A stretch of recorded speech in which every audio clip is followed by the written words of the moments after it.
Mommy, one of my classmates at daycare said I'm an orphan. What does orphan mean, Mommy? And why did they say that to me? Kinuha ni Seri ang bag ni Cave at inilagay pati ang lagay ng baon nito sa loob ng kotse bago niya ipinasok ang bata sa sasakyan. Mommy, what is an orphan? Muling tanong sa kanya ng bata. 5 taong gulang na si Cave. Sa loob ng 5 taong yun, silang dalawa lang ang laging magkasama. Sa bawat mahalagang okasyon, silang dalawa lamang. Mula noong ipinanganak niya si Cave, siya lang mag-isa at sa unang kaarawan ni Cave, 2 lamang sila. Tuwing Pasko't Bagong Taon, sila lang din ang magkasama. Walang kamag-anak na dumadalaw. Minsan lang siyang puntahan ng kanyang ina dito sa Amerika at hindi na iyon naulit. Alam naman niyang kasalanan niya ang lahat, pero ganun ba ka-importante ang apelyido kumpara sa kanya at sa anak niya? Never mind it, sweetie. It's okay. Hindi naman yun totoo and it doesn't matter. You have me, so you are definitely not an orphan. Sagot niya habang papauwi na silang dalawa. Kung tutuusin, siya pa nga ang mas parang ulila. Dahil sa pagkakamaling nagawa niya, ipinadala siya't iniwan dito sa Estados Unidos. Sa loob ng 5 taon, nabuhay siya sa tulong at suportang ipinapadala ng kanyang ama. Ngunit noong magkaroon sila ng matinding away sa tawag, tinigilan na nito ang pagpapadala sa kanya, kaya kinailangan niyang magtrabaho sa isang supermarket para makaraos sila ng anak niya. 5 oras lang ang kanyang trabaho araw-araw at pagkatapos, dumadaan na siya agad sa daycare para sunduin si Cave. Wala rin kasi siyang mapag-iwanan ng bata dahil kanya-kanyang pamumuhay ng mga tao rito. Walang pakialaman sa buhay ng iba. Ibang-iba sa Pilipinas kung saan kahit ang simpleng pagtaba mo, mayroon silang saloobin at opinyon. 21 taong gulang na siya ngayon noong dumating siya rito. 16 pa lamang. Ngayon, alam niya na kung paano tumayo sa sariling mga paa at harapin ang lahat dahil wala siyang ibang mapagpipilian. Kinailangan niyang matuto dahil hindi gaya sa Pilipinas na halos lahat ng gawain ipinapagawa pa sa mga kasambahay. Dito, kailangan mong kumayod at magtrabaho dahil kung hindi, walang ibang tutulong sa'yo. Mommy, can we buy ice cream please? Nabaling ang tingin niya sa isang malaking tindahan sa di kalayuan. Sa bawat pag-uwi nila, kinakailangan nilang dumaan dito dahil ito lang ang nagbebenta ng paboritong ice cream ni Cave. Ang ube flavor ice cream na ginagawa at ibinibenta ng isang kapwa Pilipino. Nakilala na rin nila ng lubusan ng may-ari dahil sa araw-araw nilang pagdaan at pagbili rito. Iniliko ni Seri ang sasakyan patungo sa parking space na nasa tapat mismo ng tindahan. Napukaw agad ang pansin niya nang makita niyang may ibang sasakyan na nakaparada rin doon. Isang itim na Lamborghini na napakaganda at napakakinang tingnan. Mommy, when I grow up and I become a lawyer, I will buy you a car just like that. I'll buy you a big mansion and everything you want, Mommy. Nakangiting sabi ng bata. Napangiti rin siya bilang sagot. Nakikita niyang hindi siya nabigo sa pagpapalaki kay Cave dahil napakabutit napaka-sweet nitong bata. Mahal na mahal niya ito kahit pa nagmula ito sa kanyang kapasukan at maling desisyon. Hinding-hindi siya nagsisisi na si Knox ang ama nito dahil siya mismo ang kusang lumapit at tumabi rito noong gabing yun habang ito ay nasa isang pribadong silid ng isang bar. Hindi niya naiwasan ang sarili dahil kahit noon pa man, matagal niya nang hinahangad at lihim na itinatangi ang lalaki.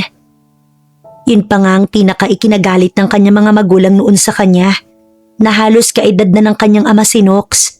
Pero kailangan ba talagang magkatulad ng edad pagdating sa pagmamahal? Kinakailangan ba't may tuntunin ba na dapat pareho kayo ng edad bago mo pahintulutan ang sarili mo na mahalin o magustuhan ng isang tao? Cave, wait for me there, baby. Naputol ang kanyang pag-iisip nang makita niyang pumasok na ang bata sa loob ng tindahan. Muli siyang natulala at hindi agad nakakilos, kaya hindi niya napigilan ang bata. Mabilis siyang sumunod. Ngunit papasok pa lamang sana si Seri ay biglang nanlaki ang mga mata niya at nanigas siya sa kinatatayuan niya. May kausap na matangkad at makisig na lalaki ang anak niya. "My name is Cave. How about you, mister?" Rinig niyang masiglang sabi ng bata. "Hello, Cave. I am Nox." Bumigat at mabilis na tumambol ang puso ni Seri nang biglang ituro ng bata ang kanyang kinaroroonan. "And that is my mommy, Seri." Tila nabato siya sa kanyang kinatatayuan nang magtama ang kanilang mga mata ng lalaking halos 5 taon niyang hindi nakikita at nakakausap. Napakagwapo pa rin ito. Hindi halata ang edad nito kahit 48 na ito ngayon. Para bang hindi uso sa lalaking ito ang tumanda at magkaroon ng kulubot sa katawan o muka. Bigla siyang umiwas ng tingin dahil nakikita niyang titig na titig sa kanya si Nox Fuentosa. Tila sinusuri ang bawat detalye ng kanyang muka at katawan. "Come on, sweetie. Tara na." "But mommy, we haven't bought ice cream yet." "Later, sweetie. Let's go na, dalian mo." Binuhat ni Seri si Cave palabas ng pintuan. Ngunit bago pa sila makalapit sa sasakyan, nakasunod na agad sa kanila si Nox. Kabilin-bilinan pa rin ang kanyang ama at ito ang laging sinasabi sa kanya. Hinding-hindi dapat malaman ni Nox ang tungkol kay Cave dahil magiging malaking gulo ito kapag iyon ay nangyari. Kaya nga kahit gustuhin man niyang ipagmalaki ang anak niya sa kahit kanino o social media, hindi niya magawa. Kailangang ilayo at itago ang bata sa lahat. Ang reputasyon lang ng kanyang ama ang laging inaalagaan at pinoprotektahan nito. Ni hindi man lang inisip kung anong magiging kapalit ng lahat ng ito para sa kanya at sa anak niya. "Hi, Mr. Nox." Dumagundong ang dibdib ni Seri sa matinding kaba habang nagsasalita si Cave. Buhat niya ang bata at ramdam niyang nakatuon na sa kanila ang tingin ng lalaki. Nasa likod na nila si Nox. Napakagat siya sa ibabang labi. Alam na kaya nito ang tungkol sa bata? Kahit halos tumalon na mula sa dibdib ang puso niya sa sobrang kaba, inilagay pa rin niya si Cave sa passenger seat. Iikot na sana siya patungo sa kabilang bahagi ng sasakyan nang bigla siyang hinulit itinulak ni Nox paharap sa gilid ng kotse. Dumikit ang likod niya rito, ngunit bago pa man tumama ang ulo, sinalo na agad dito ng malalaki at matitigas na palad ng lalaki. Nanlalambot ang kanyang mga tuhod. Hindi siya makapagsalita. Ang titig kasi nito ay parang tumatagos ng malalim sa kanyang buong pagkatao. Seryoso ang mukha ni Nox. Halos magdikit na ang mga kilay nito sa tindi ng tingin. "Akala mo ba? Makakapagtago ka sa akin ng habang buhay, Seri?" Humagod sa pandama niya ang amoy ng gamit nitong mouthwash at kasabay pa nito ang bango ng male cologne na gamit. Ang bango nun at hindi masakit sa ilong, lalo na't suot nito ang simpleng itim na damit na pang-itaas. "Who are you?" Pagsisinungaling niya. Baka sa ganitong paraan, hindi siya nito makilala. Marami naman kasing Seri sa buong mundo. Hindi lang siyang may ganyang pangalan, baka sakaling makalusot lang. "Don't lie to me. Or did you really just forget? It's impossible that after suddenly disappearing for 5 years, you forgot how to get into the bar's private room, right?" Napalunok si Seri. Itinagilid niya ang muka at tumitig din ng diretso rito. Hindi siya pwedeng umiwas o magbitaw ng tingin dahil kapag ginawa niya yon, tsak na mananaig at magtatagumpay ito laban sa kanya. "I don't know you, sir. Excuse me, but I'm already married. And I have no idea what you're talking about." Tatalikuran niya na sana ito nang marahas nitong hinawakan ng braso niya at ibalik siya sa kanyang kinatatayuan. Sa bawat diin nito sa kanya at sa pagdikit niya sa katawan ng sasakyan, laging nakaalalay ang isang palad nito sa likuran ng ulo niya upang hindi siya mauntog o masaktan. "What is wrong with you? You heard me right? I have a spouse and someone's waiting for me." Ngunit sa isang iglap, bigla na lang nitong inangkin ang kanyang mga labi. Nakakapanghina. Hindi siya makahinga ng maayos. Marahas at puno ng pag-angkin ang klase ng paghalik nito. Pilit siyang lumalaban at tumiiwas. Pero kinagat nito ng bahagya ang kanyang ibabang labi. Nanulak siya't pilit na kumakawala. Ngunit wala siyang lakas na maitutumbas sa higpit ng yakap nito sa kanya. "I know exactly how your lips taste, so stop pretending, Seri." Para siyang nanuno sa punso, Nang bumitaw ito sandali at ibulong ang mga salitang iyon ng diretso sa gilid ng kanyang tenga, habang ang mainit na hininga nito gumagapang sa kanyang balat. Mommy! Biglang itinulak ni Seri si Nox dahil sa gulat. Buti na lang at bago pa nakalapit si Cave, nakalayo na siya sa lalaki. Let's go, sweetie. Let's talk. Mariing sabi ni Nox. We have nothing to talk about. We're leaving now. Ni hindi niya nilingon si Nox. Pinaharurot niya kaagad ang sasakyan nang makasampa sa kanyang upuan. Walang kapantay ang kabog sa dibdib ni Seri habang tinatahak ang daan pa uwi. Nakatitig lang sa kanya si Cave at mukhang nagtataka ito ngunit hindi naman nagtanong. Sorry anak, we'll just buy ice cream tomorrow, okay? Ngumiti lang ang bata at ibinaling ang tingin sa bintana. Nakamasid sa mga tanawin sa labas. Napabuntong hininga siya at bahagyang itinaas ang kamay at idinikit ito sa kanyang mga labi. Pakiramdam niya, naroon pa rin ang amoy ng hininga nito at tila nararamdaman pa rin niya ang lambot at init ng mga labi ni Nox na dumikit sa kanya kanina. Hindi pwedeng malaman ni Nox ang tungkol kay Cave dahil siguradong magagalit ang kanyang ama. Hindi nga niya maintindihan kung bakit at anong dahilan nila. Gayong nasa tamang edad naman na siya ngayon. Kung noon ay talagang isang kahihiyan ng pangyayari.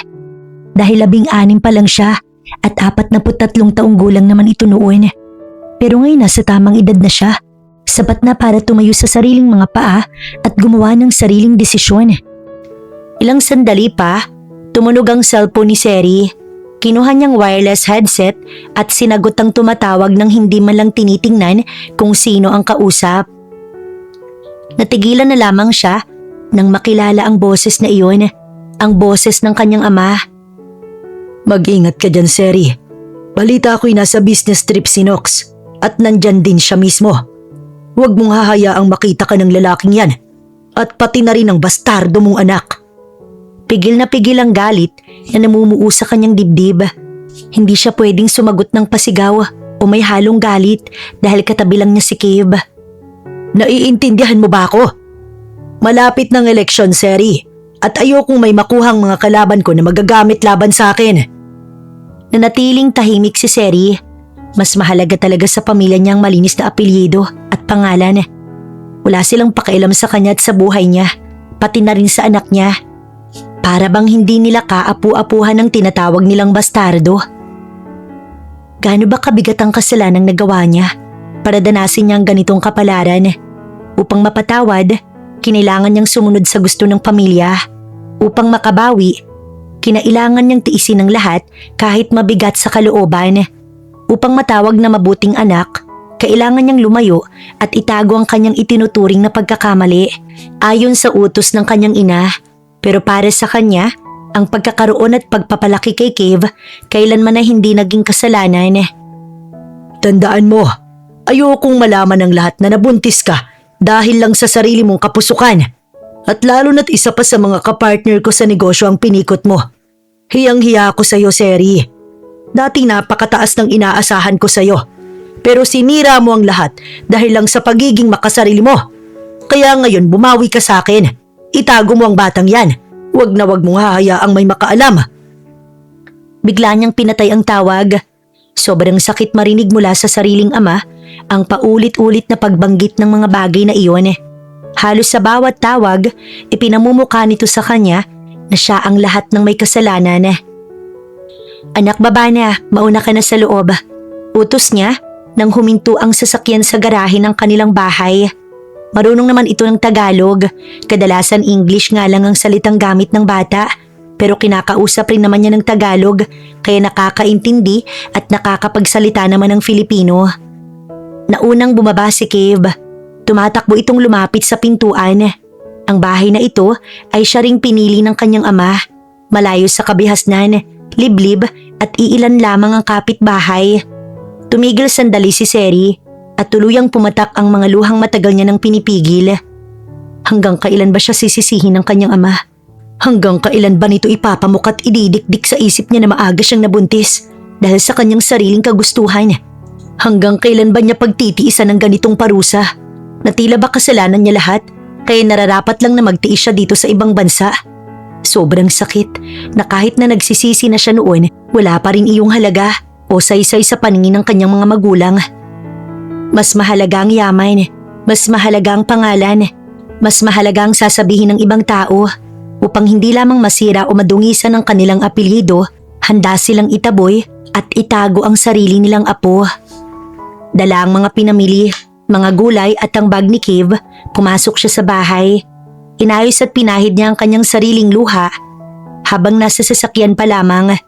Hindi pwedeng malaman ni Kev na umiiyak siya dahil siguradong magtatanong at mag-aalala ang anak niya. Ayos lang na siya lang ang nasasaktan, wag na lamang ang mahal na anak niya. Oo, mali ang naging paraan niya. Pero ang ipanganak at mabuhay si Kev, yun ang pinakatamang desisyon na ginawa niya sa buhay. At hinding-hindi niya ito pagsisisihan kahit kailan. Kahit na ilang beses nang sinabi ng kanyang mga magulang na ipalaglag ang bata, noong nasa sinapupunan pa lang niya ito. Ganun kalupit at kasama ang ugali ng kanyang ama. Kev, sweetie? Tawag niya sa anak. Nasa kusina na si Seri nang makarinig siya ng katok mula sa pintuan. Baka ang laundry iyon dahil may pinalabahan siya ng 3 makakapal na kumot kahapon. Pero mukhang nasa kwarto na sa itaas si Kev. Kaya naghugas siya ng kamay at nagmamadaling tinungo ang pinto. Sandali lang, sigaw niya habang papalapit sa pintuan. I've been waiting for. Natigilan at nanlaki ang mga mata ni Seri nang makita kung sino ang naroon. Bigla niya sanang isasara ang pinto, ngunit mabilis itong nahawakan at nahuli ng lalaki. Agad nitong hinawakan ng braso niya na nakahawak sa gilid ng pinto. Hinila siya palabas matapos itulak ng bahagya ang pinto upang makapasok. Nox, what do you want? Mariing bulong niya, sabay sulyap sa hagdanan sa itaas. Natatakot na baka makita o marinig sila ni Kev. I thought you said you didn't know me. Kung ganun, bakit mo tinawag ang pangalan ko ng sobrang natural kanina? Para siyang napipi at nabusala ng bibig. Wala siyang nasagot kahit isa. Na-miss mo ba ako? Naalala ko ng malinaw. Dati sobrang laki ng pagka-crush mo sa akin. Bakit mo ko iniiwasan ngayon? May nagawa ka bang mali? May tinatago ka ba sa akin? Ang malalim at paus na boses nito ang nagpatigil saglit ng paghinga niya. Lalo na nang mas ilapit pa nito ang mukha sa kanya. Halos magdikit ang kanilang mga noo. Don't you like me anymore? Mukhang ako na yatang nagkaka-crush sa'yo ngayon. Napalunok ng malalim si Seri, hindi makawala sa titig at presensya ng lalaking nasa harapan niya. Umalis ka na. Wala kang mahihita sa akin, Nox. At ang nangyari sa atin noon, dala lang ng pagiging mapusok ko. Kasalanan ko kaya pwede ka nang umalis. Hindi ito sumagot at imbis na tumalikod paalis, nagulat siya nang pumasok ito. Sinundan kaagad niya si Nox tsaka ito hinarangan. Umalis ka na. Sa 5 taon dito ka nakatira. Umalis ka na, please. Wala kang balak na sabihin sa akin na nagkaanak tayo, right? Ngunit nang titigan na siya nito, bigla siyang umatras. Sabihin mo sa akin. At sa isang iglap, si Nox naman ang lumapit sa kanya. Malapit na malapit, halos magkalapit na sila ng hininga. Agad na umiwas si Seri, ngunit pader na ang nasa likod niya. Nasa bukana na pala siya ng kusina. Isang dangkal lang layo sa pasukan. Gagalaw sana siya para makaalis sa pader at makapasok sa loob ng kusina nang ilatag ni Nox ang malaki at matigas na palad sa dingding na parang kinukulong siya sa pagitan nito at sa pader. Sabihin mo sa akin, anak ko ba si Kev? Seryosong seryoso ito. Tumatambol sa lakas at bilis ang tibok ng puso niya na parang gustong lumabas mula sa kanyang dibdib. Hindi niya mapigilan ang kaba. Anak ko ba, Seri? Pag-uulit nito, may matinding diin sa bawat kataga na parang pigil na pigil ang galit at inis na matagal na nitong itinatago. Dahan-dahan ang paglapit nito sa mukha niya. Lumingon siya sa kaliwa dahil hindi niya ito kayang titigan ng matagal. Ngunit hinawi lang ni Nox ang hibla ng buhok na tumatakip sa mukha niya at ibinaling ulit ang mukha niya paharap sa kanya. Gustong-gusto mo akong titigan noon at kapag nauhuli kita, bigla kang aalis o iiwas. Hindi mo na magagawa yan ngayon. 2 lang tayo dito at nasa taas lang si Kev. Huwag mong ubusin ang pasensya ko, Seri. Ano ba? Hi, Mr. Nox. Bakit kayo nakatayo ng ganyan ng mami? Do you kiss my mom? Nanginig ang buong katawan ni Seri sa gulat. Dahan-dahan niyang hinawi ang braso ni Nox na nakaharang sa daan niya at humakbang palayo, pilit na inayos ang sarili. No, of course not, sweetie. Something just got into Mommy's eye, so Uncle Nox was just helping me blow it away. Tinitigan siya nito ng matalim, parang hinuhukay ang bawat katotohanan na kanyang itinatago, pero iniwas niya ang tingin at tumingin na lang sa bata.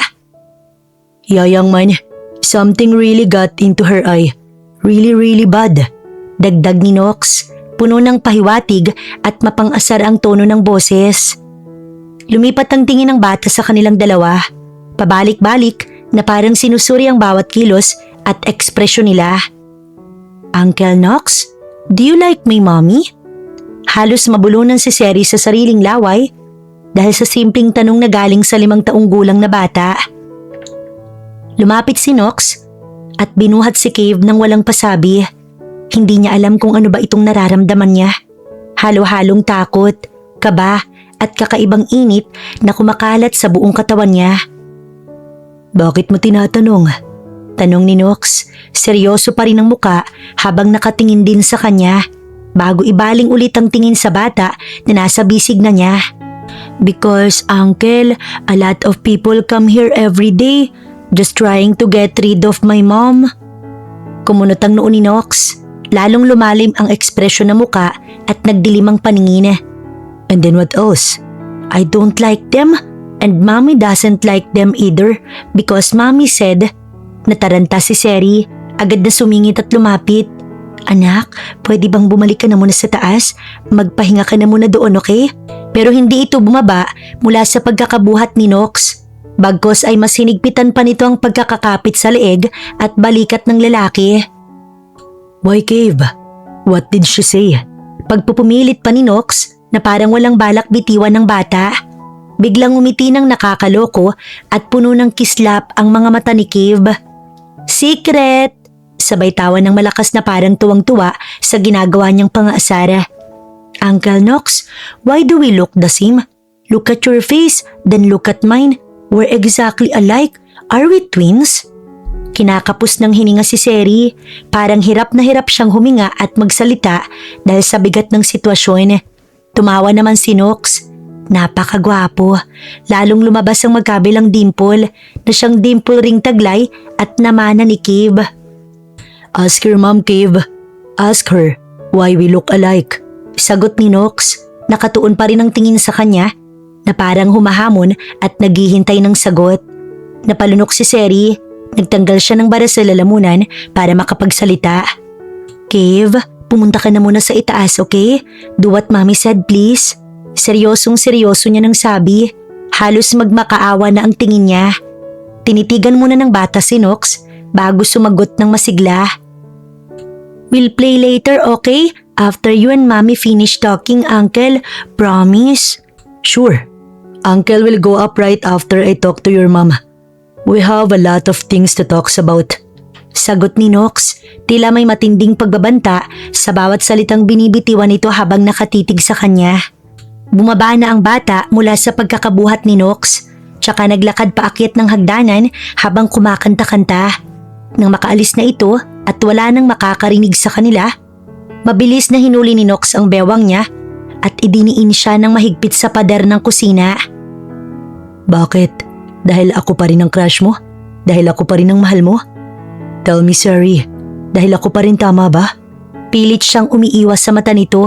Ayaw na ayaw makita nito ang katotohanan sa kanyang mga mata. Pero biglang hinawakan ni Nox ang panga niya at ipinirmi iyon paharap sa kanya. Hindi na pinapayagang umiwas. Tumingin ka sa akin. Ako pa rin ba? Anak ko si Cave, tama? At ako pa rin ang mahal mo, tama? Sagutin mo ko. Dahil hirap na akong manghula kung bakit ka nanatili dito at hindi man lang ipinaalam sa akin na nabuntis kita at nagkaroon tayo ng anak. Bakit? Kung sasabihin ko bang totoo, may magbabago ba ha? Kapag ba sinabi ko sa'yo noon, magiging maayos ba lahat? Anong gagawin mo? Ipangangalandakan mo na ikaw ang ama ng anak ko? Masisira ang pangalan ni Daddy at mag-aaway kayo ng dahil lang sa akin. Tell me, do you still love me, Seri? Mas dumiin at humigpit ang pagkakahawak nito sa kanyang bewang. Hindi na siya nakapag-isip ng maayos dahil sa init at lapit ng katawan nito sa kanya. Pati na rin sa mga hawak na ginagawa nito. Sabihin mo sa akin, ako pa rin ba ha? Ako pa rin ba? Bigla siyang umiwas at itinulak ito palayo. Ngunit sa ikalawang pagkakataon, nahuli siya ni Nox at muling inangkin ang kanyang nakaawang na mga labi. Hindi sinagot ni Seri si Nox. Paano niya sasagutin? Paano niya sasabihin ang totoong nararamdaman niya? Kung naiisip niya pa lang ang mga sinabi ng daddy at mami niya, kinakabahan at natatakot na siya. Pwede na siguro after ng eleksyon. Kapag nanalo na sa pagka-mayor ang daddy niya, tsaka niya nalang sasabihin ang nararamdaman niya. Dahil naging dahilan na siya ng minsang pagkatalo nito sa unang pagtakbo. Kahit nagawa naman ng paraan na hindi kumalat ang balita, still, sinisi pa rin siya ng kanyang mga magulang. At ayaw na niyang mangyari ulit yun ngayong nalalapit na naman ang eleksyon. Nasa taas si Nox at naririnig niya ang tawanan ng dalawa. Kahit hindi niya aminin, kitang-kita ang ebidensya na anak ni Nox si Cave pero hindi siya umamin. Ilang buwan na lang din naman, tsaka na. Ayaw na kasi niyang masisit masabihan ng masasakit na salita. Ayaw niya nang maulit na parang hangin lang siyang dumadaan sa harap ng mga ito. Ayaw niya nang maranasan na parang basurang itinapon sa malayo para hindi umalingasaw.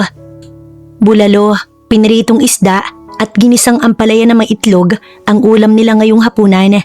Kahit nandito sila sa ibang bansa, sinanay niya si Cave na mga pagkaing Pinoy at noon hindi siya marunong ng lahat ng trabaho sa bahay. Pero nang dumating siya dito at iniwan ng mami at daddy niya, natuto siya sa lahat.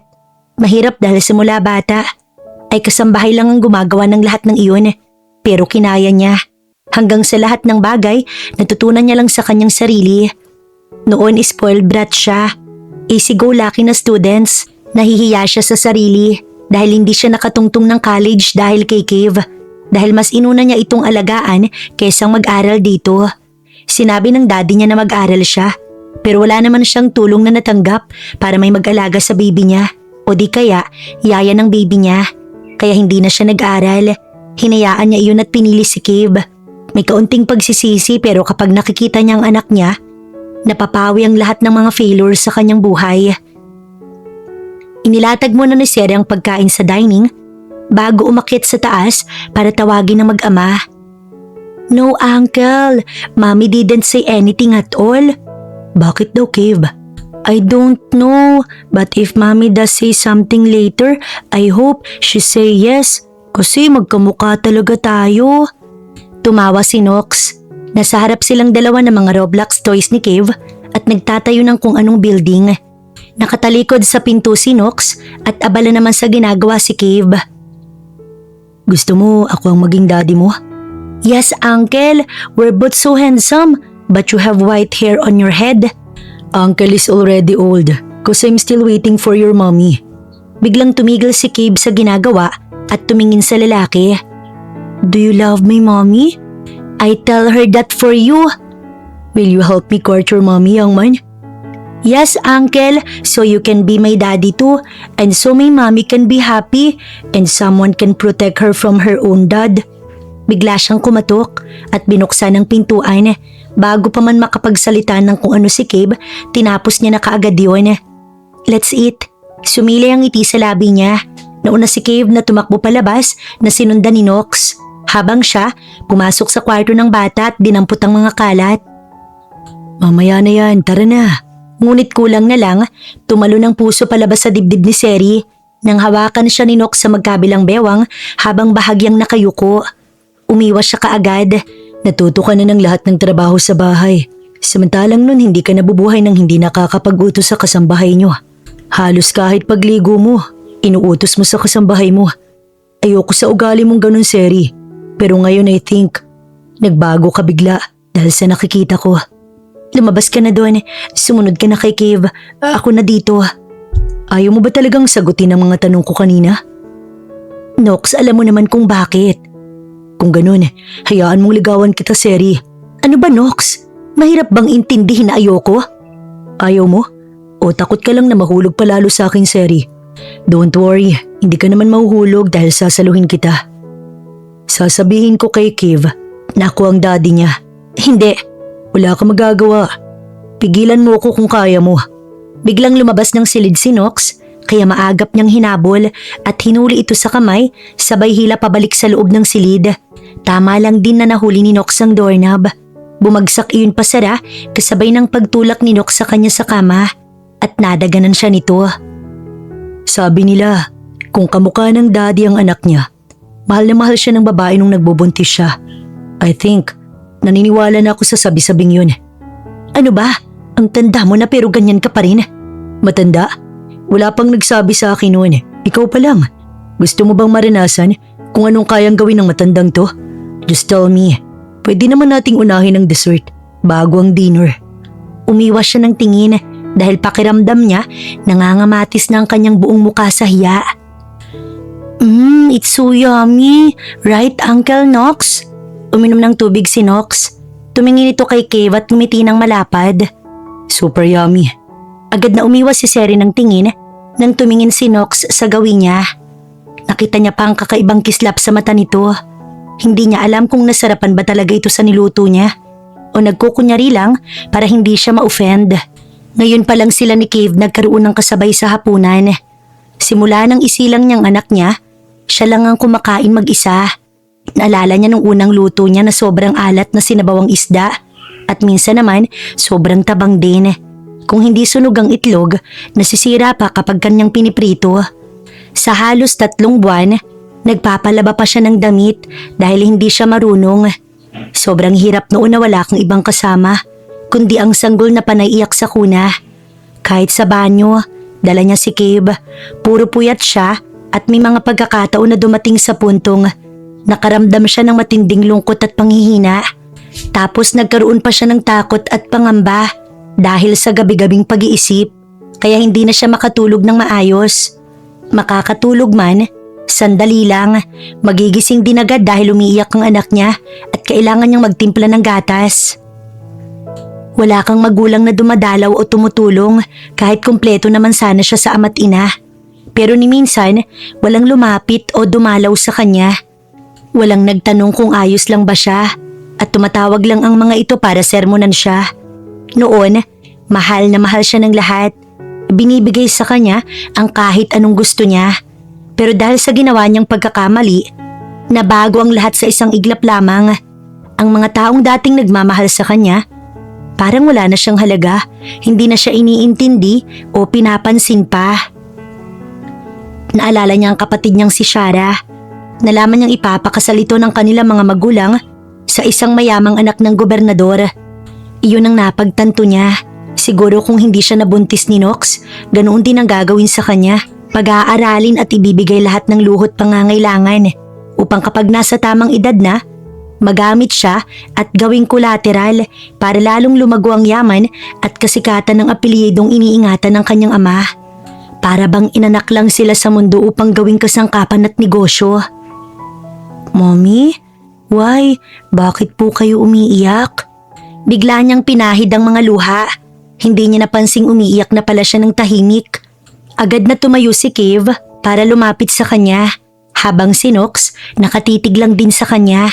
Seryoso ang mga mata nito at nasulyapan niyang humigpit ang kapit nito sa hawak na kubyertos. Here, Mommy. Use this po. Wala anak, napuwing lang si Mommy. Pagsisinungaling niya. Tuwing ganitong mga pagkakataon, ginagawa niyang dahilan ng lahat para hindi mag-alala si Cave. Ayos lang kahit siya na lang ang masaktan. Ayos lang na siya na lang ang makaramdam ng bigat ng kalooban. Wag lang si Cave na madamay. Are you finished eating, sweetie? Yes, Mommy. I'll wash my body first. Then I'll go to sleep already po. Napangiti siya. Napakabuti pa rin ng Diyos. Dahil sa kabila ng lahat ng hirap at pagsubok na pinagdaanan niya, hindi siya pinabayaan at binigyan naman siya ng anak na napakabuti at maunawain. Uncle, will you come back tomorrow? Of course, young man. Bye-bye, Uncle. Good night. Sabi pa nito at yumakap ng mahigpit kay Nox. Good night, Cave. Halos hindi nito bitiwan ng bata. Pero noong mapansin niyang nagtataka na ang mukha ng anak niya, tsaka lang kumalas ang lalaki sa pagkakayakap. Tumayo na si Seri para ayusin ang pinagkainan. pero maagap na hinawakan ni Nox ang kanyang palapulsuhan. Bakit? Dahil ba sa ama mo? Hindi. Hindi ka makapagsisinungaling sa akin, Seri. Kilalang kilala kita noon pa man. Umiwas siya ng tingin at hinila ang kamay niya mula sa pagkakahawak nito. Tsaka siya tumalikod patungo sa lababo upang hugasan ng mga pinggan. Sasabihin ko kay Cave ang totoo at iuwi ko kayo sa Pilipinas. Anong pinagsasasabi mo? Hindi mo to pwedeng gawin, Nox. 2 buwan na lang at eleksyon na. Maghintay ka kahit ilang buwan lang. Aayusin ko. Ako ang lalaki. Ako ang ama ni Cave. Kaya ako lang ang mag-aayos ng lahat ng to. At wala akong pakailam sa eleksyon at sa ama mo. Seri, 5 taon na. Sobra-sobra na ang panahon na pinahirapan ka nila ng ganito. Uuwi kayo ni Cave at wala ka magagawa para pigilan mo ko. Hindi, Nox, please. Alam mo naman ang sitwasyon ko. Oo, alam ko, Seri. Alam na alam ko ang kalagayan ninyo. At ayoko nang magpatuloy pang ganitong buhay ninyo ng anak ko. Sasama ka sa akin at si Cave. Uuwi tayo ng Pilipinas. Dahil kung hindi ka sasama, si Cave lang ang dadalhin ko at uuwi kaming 2. Pumatak na naman ang mga luha sa mata niya sa sobrang takot at pangamba. Pumili ka, Seri. Sasama ka ba? O si Cave lang ang iuwi ko at may iwan ka rito? Pero Nox, huwag mong isipin ang sasabihin ng mga tao o ang galit ng ama mo. Isipin mo kung anong gagawin ko sa kanya para mapahiyayang ama mo. Ang daddy mong mananagot sa lahat ng to, Seri. Hindi ko mapapalampas ang ginawa niyang pagtatago sa iyo mula sa akin. Hanggang makaalis si Nox, hindi pa rin nakabawi ng lakas si Seri. Nakahawak pa rin siya sa hawakan ng pintuan kung saan ito dumaan. 5 minuto na yatang lumipas mula nang umalis ito. Umagos ang luha sa kanyang mga mata. Ito ba ang nakatadhana na mangyari sa kanya? Akala niya kasi maayos na lahat. Tinanggap niya ng bukal sa loob ang lahat dahil alam niyang hindi ito mangyayari kung hindi dahil sa sarili niyang kapusukan at desisyon. Siguro, kung may ina't ama na gumagabay sa kanya nung panahon ng kanyang pagdadalaga, may ina na nagpapaalala sa kanya ng mga dapat gawin. May magulang na nagsasabi kung anong tama't mali, kung anong nararapat at hindi, kung pwede ang ano at bawal, baka hindi siya kaagad noon nabuntis.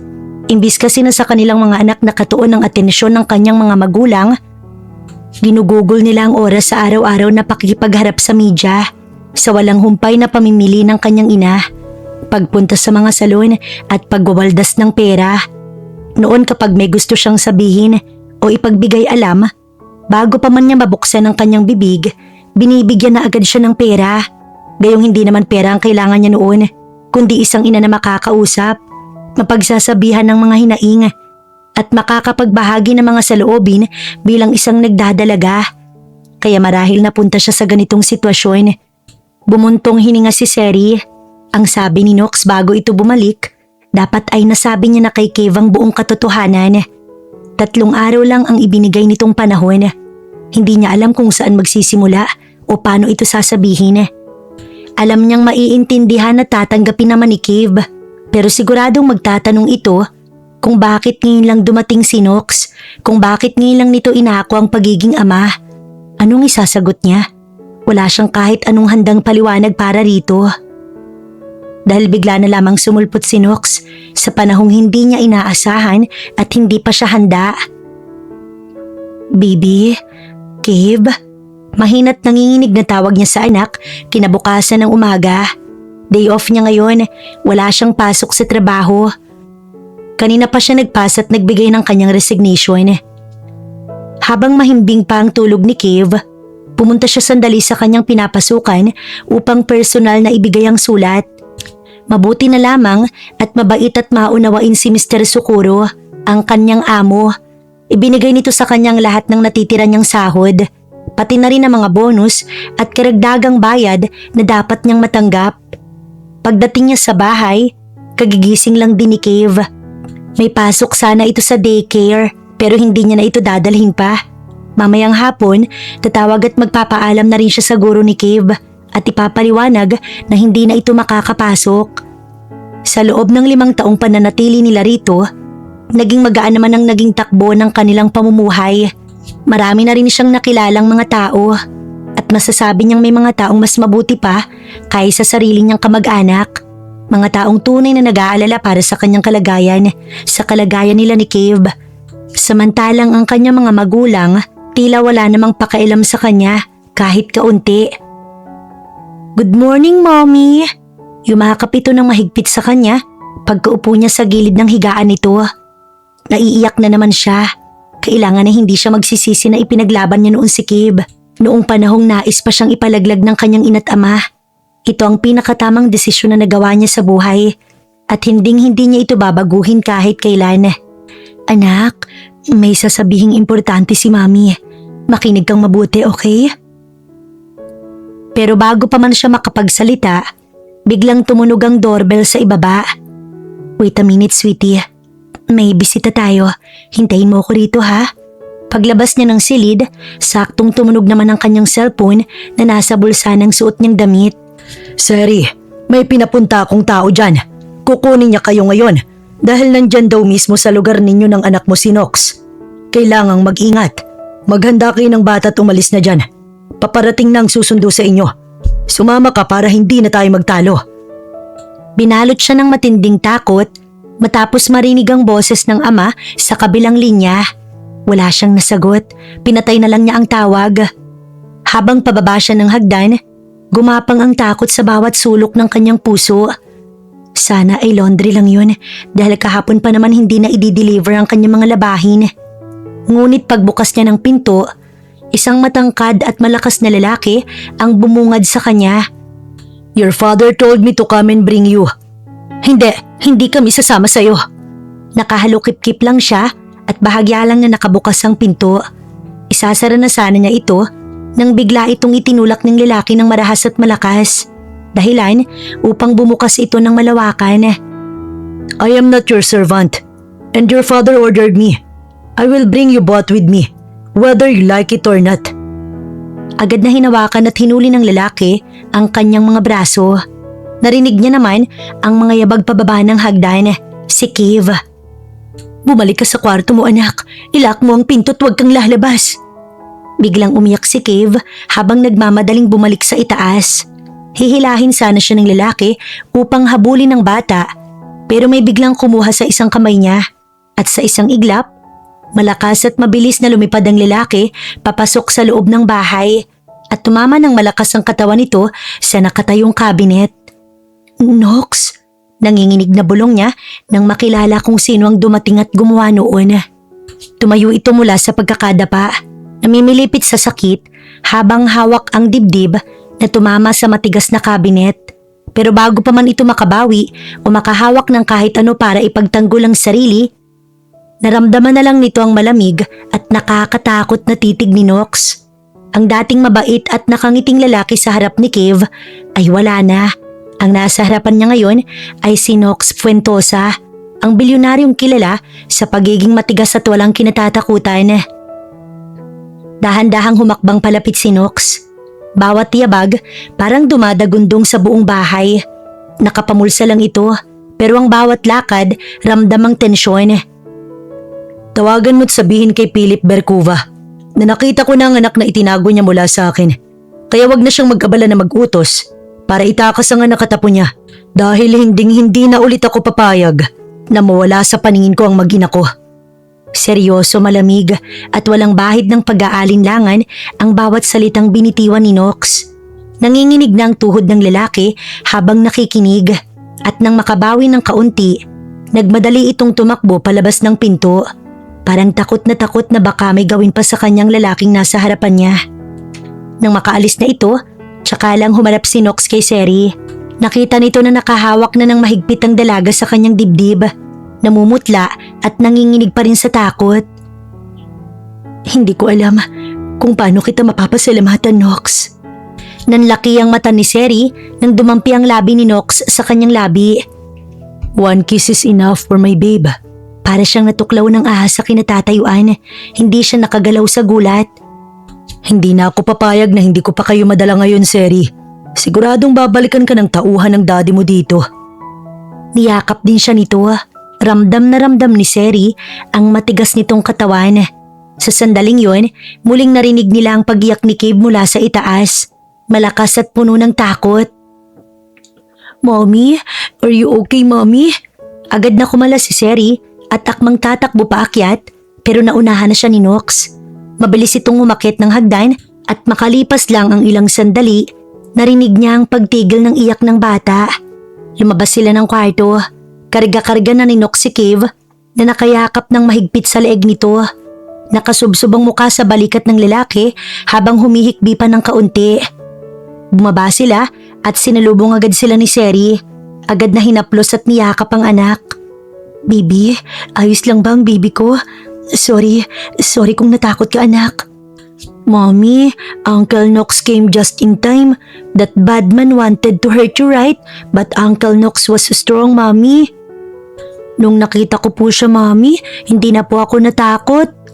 Napapikit na lang si Seri at pumatak na naman ng luha. Tatapusin ko ang lahat ng sinimulan ng ama mo, Seri. Seryosong sabi ni Nox habang nakatitig sa kanya. Hawak pa rin ng marahan ng kamay ng bata. Napalunok si Seri dahil seryoso ang mukha nito at nagiigting ang bagang ni Nox sa galit. Pero Nox, ang eleksyon, ang apelyido namin, kung malalaman ng lahat, ano ba mas mahalaga? Ang anak mo o ang pamilyang hindi ka tinuturing na anak kundi isang kahihiyan? Natahimik si Seri. Wala siyang maisagot dahil alam niya namang tama ito. 5 taon na siyang nagtago, 5 taon na siyang nagtiis at nagdusa para lang sa pamilyang walang ibang inalala kundi ang sarili nilang reputasyon. Bukas na bukas, uuwi tayo ng Pilipinas at hindi ka na pwedeng tumanggi sa akin. Lumapit si Cave at hinawakan ng kamay ni Nox at kamay naman ni Seri. Pinagdikit niya ito at pinagsabay. Mommy, Uncle Nox said he wants to be my daddy for real. Can he, Mommy? Please, cause I want him to be with us always, Mommy. Anak, si Uncle Nox ang daddy mo. Sorry kung hindi ko nasabi. I know, Mommy. I heard everything and I even saw him kiss you on the lips. So, I already know for sure that he's my daddy. Gusto ko lang pong marinig sa inyo, Mommy, bago ko po siya tawaging daddy. Bumagsak ang luhang nagtitipon sa mata niya. Wala na siyang masabi, wala na siyang maitatanggi, wala na siyang itatago. Dahan-dahan siyang tumango habang umaagos ang luha ng pagtanggap at pagpayag. You're not mad at Mommy, baby? No, Mommy. Hindi po ko galit sa inyo because I love you so much. Ngumiti ng malapad si Cave at tumalon para yakapin silang dalawa. At sa likod ng ngiti ng bata, nakita ni Seri ang pagngiti ni Nox. Nakatitig sa kanya si Nox habang nasa paanan nila ang bata at nakayapos ng maliliit na braso sa kanila. May isa pa akong dapat ayusin. Bulong nito sa kanya. Ang ibalik ang pagkabaliw mo sa akin, babe. Nawala ba? O sadyang nakatago lang? Pwede bang pumasok sa loob? Hahalungkotin ko lang kung saan banda mo nilagay. Sira. Tumawa si Nox kaya napatingin sa kanila si Cave na nagtataka ang muka. Bago tuluyang lumabas ng pinto, nilingon ni Seri ang simpleng bahay na naging saksi sa 5 taon niyang paghihirap, pag-iyak at pag-iisa. Dito siya nagsimula bilang isang ina. Dito niya pinalaki si Cave ng mag-isa. Dito niya dinanas ang lahat ng lungkot at pangungulila. Ngunit sa kabila ng lahat, dito rin niya natutunan kung paano maging matatag at dito rin siya natuto. Mabilis ang naging biyahe patungo sa paliparan. Tahimik lang si Seri sa loob ng sasakyan at nakadungaw sa bintana habang ang isip ay nasa Pilipinas. Takot siya. Takot sa magiging reaksyon ng kanyang mga magulang. Takot sa sasabihin ng ibang tao. Takot sa gulo na tiyak na kakaharapin nila. Pero sa bawat paglingon niya kay Nox na nakaupo sa kanyang tabi at kay Cave na masayang nakikipagkwentuhan dito, unti-unting nababawasan ang bigat na dinadala niya. Nang sumakay sila sa eroplano, hindi na nakapagpigil si Cave sa pananabik. Paulit-ulit nitong tinatanong kung anong itsura ng Pilipinas. Magugustuhan mo doon, anak. Napakaganda ng Pilipinas. At higit sa lahat, hindi na kayo mahihirapan. Sagot ni Nox habang hinahaplos ang buhok ng bata. Sa mahabang oras ng biyahe, halos hindi ipinagkait ni Nox ang oras at atensyon kay Cave. Laro dito, kwentuhan doon at panayang pagpapatawan nito sa anak niya. Samantala si Seri naman, tahimik lang, minsan ay napapapikit at napapabuntong hininga habang hawak ng mahigpit ang kamay ng lalaki. Ramdam niyang seguridad sa bawat pisil nito sa kamay niya. Isang bagay na 5 taon niyang hinanap at hinintay. At sa wakas, matapos ang mahabang oras ng paglipad, naramdaman na nila ang banayad na pagbaba ng eroplano. Lumapag ang eroplanong sinasakyan nila sa NAIA Terminal 1. Mula sa maliit na bintana, nakita ni Seri ang pamilyar na tanawin, ang lupang tinubuan niya, ang lungsod na kinalakhan niya, ang lugar na pilit siyang pinalayas noon. At ngayon, babalik siya na may kasama at may dalang katotohanan. Mabilis na tumambol ang kanyang dibdib. Iba na ang pakiramdam, iba na ang sitwasyon. Pagbukas ng pinto ng eroplano, sinalubong sila ng mainit na hangin na sadyang nakakapagpaiyak dahil sa kakaibang pakiramdam. Bumaba sila at habang naglalakad patungo sa labasan, damang-dama ni Seri ang mga tingin ng mga tao. May mga nagbubulungan, may mga nakaturo at hindi mahirap malaman kung sino ang tinitingnan nila. Si Nox Puentosa. Kilala ang pangalan nito, kilala ang mukha nito at kilala ang kapangyarihan. Ang bilyonaryong bihirang makita sa publiko at ngayon nakikita nilang may kasamang babae at isang maliit na batang lalaki. Huwag mo silang isipin, babe. Bulong ni Nox sa kanya habang mas lalong hinigpitan ng hawak sa kamay niya. Paglabas nila ng terminal, nakita nila agad ang maraming sasakyang itim at magagara na nakapila. May mga lalaki na kasuot ng formal at maayos na damit na naghihintay at agad na yumuko bilang pagpugay nang makita si Nox. Halatang matagal na silang naghihintay.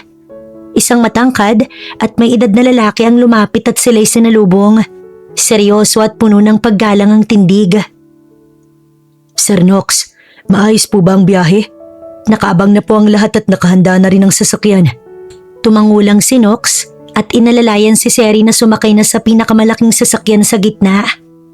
Habang paalis na sila sa paliparan, hindi na napigilan ni Seri ang kaba na kanina pa niya pinipigil. Tumingin siya kay Nox. Nanginginig ang boses habang nagsasalita siya. Nox, nandito na tayo. Paano na ngayon? Alam ng daddy ko na alam mo na ang lahat at sigurado kung gagawin niyang lahat para lang maitago pa rin ito at mapahiya tayo. Umiti lang si Nox, ngunit hindi umabot hanggang sa kanyang mga mata ang ngiting yun. Kitang-kitang matinding galit at determinasyon doon. Humarap ito sa kanya at hinawakan ng magkabila niyang muka, sapat lang para maramdaman niyang ligtas siya. Hayaan mo siyang gawin ang lahat ng alam niya, Seri. Pero babalaan kita. Ang laban na to, hindi lang tungkol sa kanya at sa pangalan niya. Ito ay laban para sa karapatan mo, karapatan ni Cave at karapatan ko bilang ama ng anak ko. 5 taon na kayong itinago sa akin. Tama na ang mga taong wala akong alam. Lumapit si Cave sa gitna nila at humawak sa braso ni Nox. Are we going home now, Daddy? Napatingin si Seri sa bata sa tawag nitong Daddy. Unang beses itong banggitin ito ng malakas at walang alinlangan. Lalong uminit ang kanyang mata at napuno ng luha. Tumingin si Nox sa bata, puno ng tuwa at pagmamahal ang muka at hinalikan ito sa noo. Yes anak, uuwi na tayo. At ngayon, are you excited? Tumangulang si Cave at bumaling ulit sa labas ng bintana ang mga mata. Pero bago ang lahat, magpapakasal muna tayo. Napanganga siya sa bulong ni Nox. Ano? Hindi ganun kadali ang... Hindi mo ko maluloko, Seri. Dahil kung hindi mo na ako mahal at wala ka nang nararamdaman sa akin, sasagutin mo ang mga manliligaw mo sa state. Pero sabi ni Cave, lagi mong dahilan, may mahal ka na. Anak, Cave, ano nga ulit yung laging sinasabi ni Mami kapag may nanliligaw sa kanya? Humarap si Cave sa kanila ni Nox. I'm sorry, but I already love the father of my child. Bigla siyang umiwas ng tingin. Narinig mo ba yun? Remember, hindi marunong magsinungaling ang bata. Lalo na si Cave, babe. Nanindig ang balahibo niya sa batok dahil sa hininga nitong kumapit sa balat niya. Hindi siya lumingon dahil sigurado siyang nakatitig ito sa kanya. Pagdating nila sa mansyon ni Nox, hindi mapigilan ang pagkagulat ni Seri at nanlaki ang mga mata nang buong-buo niyang makitang napakalaking lugar. Habang papalapit ang sasakyan, otomatikong bumukas ang mataas at pintong bakal. Nakita nila ang mahaba at malawak na daanan sa may gilid at may maayos na mga nakahilerang halaman. matatandang puno at makukulay na bulaklak. Sa dulo ng daanan ay nakatayo ang mansyon. Mataas, maganda at gawa sa magagandang puting bato at makikinang na kahoy. May mga malalaking haligi sa harap at malalaking bintana na kumikinang sa mainit na sikat ng araw.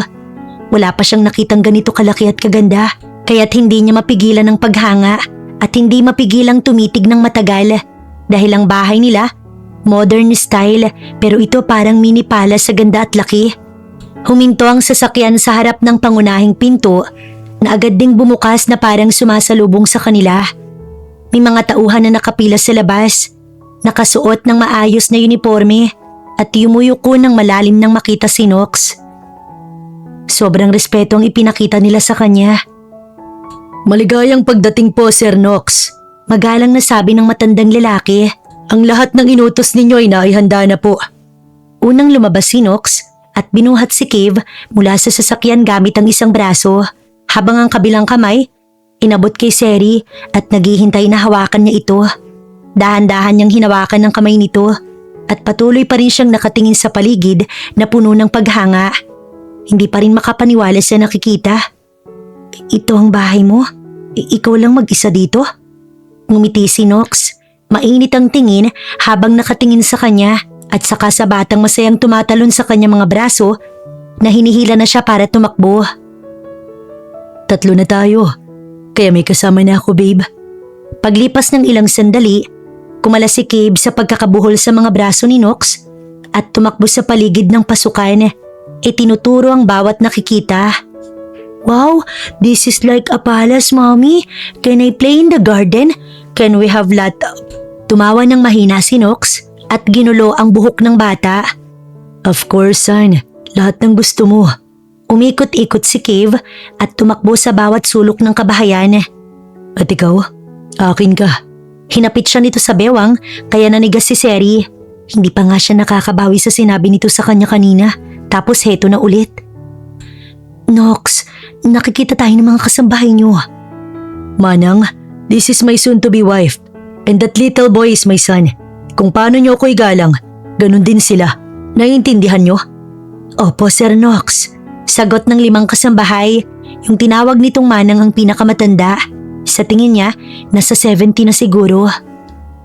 "Ang isa sa inyong magiging yaya ng bata. Ikaw nang mamili, Manang.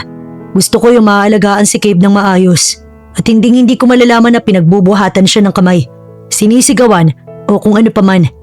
"Opo, sir." Sabay-sabay na sagot ng mga ito. Matapos noon, kumain na sila. Kung noon ay 1 o hanggang 3 ulam lang ang nakahain sa mesa nila sa US, dito halos lahat ay nakahain. Lahat ng favorite niya ay nandyan. Pero habang kumakain, ang pamilya niyang nasa utak. Paano kapag nalaman nila na nandito na siya sa Pilipinas? Tiyak na susugod ang mga ito. Hanggang sa matapos ang tanghalian, inang tumatakbo sa kanyang isipan. Walang katapusang pag-iisip. Nakatulog na rin si Cave matapos kumain at si Nox ang nagdala sa anak nila sa kwarto. Si Seri naman ay naligo dahil pakiramdam niya, nanlalagkit siya. Hindi niya alam kung siya lang ba ang matutulog sa kwarto o kung kasama niya si Nox.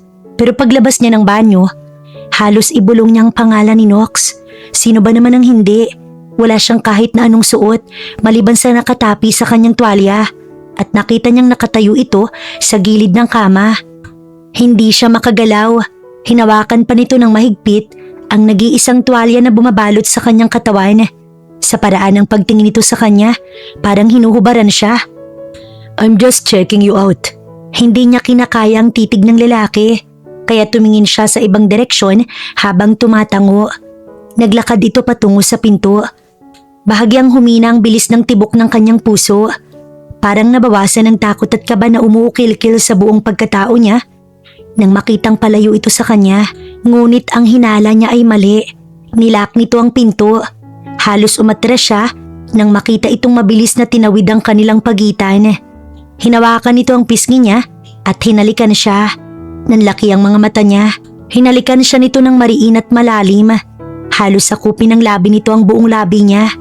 Hindi agad nakagalaw ang dalaga sa sobrang gulat.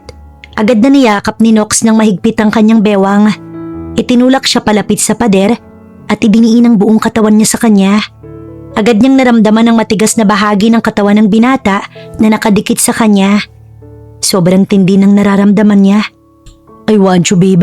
Sa akin ka lang. Walang pwedeng humawak sa'yo kundi ako lang. Nagising si Seri at dahan-dahang dumilat. Madilim pa. Tanging maliit na ilaw lang ng lampshade ang bukas. Agad niyang naramdaman na parang may nakadagan at nakapulupot sa kanya. Nandoon pa lang mabigat na braso ni Nox sa kanyang bewang. Habang ang isa naman itong hita, nakapatong at nakasiksik sa pagitan ng kanyang hita. Nakatalikod siya rito, kaya ramdam na ramdam niya ang mainit na hininga nito sa batok at leeg niya. Hindi siya gumalaw, hinayaan lang niyang damhin at maramdaman ang bawat bahagi ng katawan nito na nakadikit sa kanya. Hindi niya sigurado kung anong oras niya, pero alam niyang ilang oras pa lang silang nakakatulog. Dahil hindi talaga siya tinantanan ni Nox hanggang sa mag-umaga. Medyo mabigat at hapdi pa ang katawan niya dahil sa taas ng resistensya at lakas nito. Hindi lang isa o dalawang beses, parang wala itong pagod o katapusan kagabi. Kaya ipinikit niya ulit ang mga mata at saka natulog. Nagising lang siya nang dahil sa mainit na sinag ng araw na tumatama sa mukha niya. Otomatikong lumingon at tumingin siya sa tabi niya. Pagtingin niya sa orasan sa dingding, halos mapabangon siya agad, pasado 9:00 na ng umaga. Umupo siya sa kama, pero agad siyang napahawak at napapikit dahil sa hapdi at sakit sa pagitan ng kanyang hita. Kinagat niya ang ibabang labi. Bumuntong hininga siya ng malalim. Kahit masakit at mahapdi, pinilit pa rin niyang tumayo at nagtungo sa banyo para maligo. Isang off-shoulder backless summer dress na kulay pusya at hanggang talampakan ang isinuot na damit niya. Pero pagharap niya sa salamin, ay may mga ilang kiss mark na nakikita. Kaya mariin siyang nainis. Siguradong mapapansin ito ng mga tao sa baba dahil halos sa buong leeg niya, balikat, ay may mga pulang marka na gawa ni Nox. Mayroon din sa tiyan niya. Nakakainis man pero kailangan niya magpalit ng damit. At dahil puro mahabang manggas na lang ang natitira sa mga damit niya at mainit pa ang panahon, nagawi siya sa walk-in closet ni Nox at kumuha ng t-shirt. Sakto, dahil malalaki ang suot ng mga damit niya, kaya kulay itim na t-shirt ang kanyang pinili, tsaka lang nagsuot ng pajama, baka kasi may makapansin sa paglalakad niya. Kahit nagbabad na kasi siya sa tubig, hindi man lang nawala ang hapdi at sakit sa pagitan ng kanyang hita. At 11 a.m. attorney, dito lang sa mansyon. Yeah, thank you. Pababa na sana sa hagdan si Seri nang marinig niya ang boses ni Nox. Nakatayo lang ito sa tapat ng main door. May kausap sa telepono. Ang isang kamay ay nakapamulsa habang seryosong nakikipag-usap. Dito na lang natin pag-usapan ng tungkol sa presscon ngayong hapon. Ayusin mo muna ang lahat ng detalye tungkol sa kasal. Natigilan siya sa narinig. Oo. Idadaan natin ang lahat sa legal na paraan. Dahil lahat ng to, dapat tama't nasa ayos. Gusto kong makita ng buong Pilipinas ang asawa at anak ko. Parang dinapo siya ng kilig at saya sa mga salitang narinig niya. Mommy, good morning! Biglang napalingon si Nox sa kanya na nakatayo sa ikatlong baitang ng hagdan. Nang mula sa labas ay pumasok si Kev at may bitbit itong malaking laro ang kotse. Ibinaba ni Nox ang hawak niyang telepono. Good morning, sweetie. Ngiting tugon niya sa bata. Binalik naman ito ang atensyon sa labas habang kasama ang isa sa mga kasambahay. Pahakbang na sana si Seri pababa nang saluhin siya agad ni Nox. Sobrang gulat ang umukit sa mukha niya nang hawakan siya nito ng mahigpit sa bewang. Ako ba? Wala bang good morning, wife? Tumambol ng mabilis ang kanyang puso. Sobrang nahihiya siya dahil sa nangyari sa kanila kagabi. Ano, masakit pa rin ba? Medyo, masakit pa ng kaunti. Sorry, di ko na kasi mapigilan eh. Namiss kita ng sobra, kaya medyo naparami ang ginawa ko kagabi. Pero mamaya konti na lang. Magsasalita pa sana siya para magreklamo nang siniili siya nito ng isang malalim at mapusok na halik. Kumain na tayo, bago pa kita kainin ulit. Nox! Tumawa lang ito ng malakas at hinawakan ng kamay niya ng mahigpit, tsaka hinila siya papunta sa dining.